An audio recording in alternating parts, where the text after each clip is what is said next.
Menteri Koperasi dan UKM Ana Agung Gede Ngurah Puspayoga optimis bila realisasi penyaluran kredit usaha rakyat atau KUR sebesar 30 triliun rupiah untuk tahun 2015 akan tercapai sesuai dengan target. Menurut Puspayoga, semuanya bisa terwujud karena adanya komitmen bersama dengan 3 bank pelaksana KUR.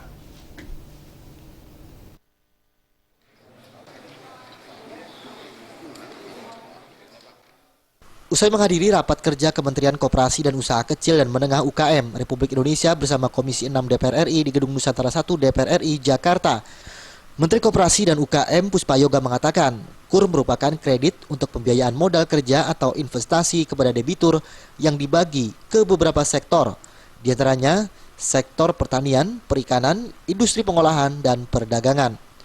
Bekas mantan Wakil Gubernur Bali ini menjelaskan KUR yang saat ini kembali diluncurkan pada 25 Mei 2015 lalu adalah suku bunga KUR yang sudah turun menjadi 12%, sebelumnya 22% per tahun dengan plafon kredit maksimal 25 juta rupiah. Menurut Puspayoga, saat ini antrian nasabah di bank pelaksana KUR cukup banyak, mencapai kurang lebih sekitar 2.700 nasabah calon debitur yang saat ini sedang diproses pengajuannya. Puspayoga pun optimis KUR sebesar 30 triliun rupiah untuk tahun 2015 akan tercapai sesuai dengan target. KUR kan baru bulan Agustus ini jalan, ya. Agustus jalan, kan kita sudah setiap saat melakukan koordinasi dengan bank pelaksana. Tadi juga kita sudah koordinasi dengan BRI, BNI, Mandiri, yang kesimpulannya kita optimis.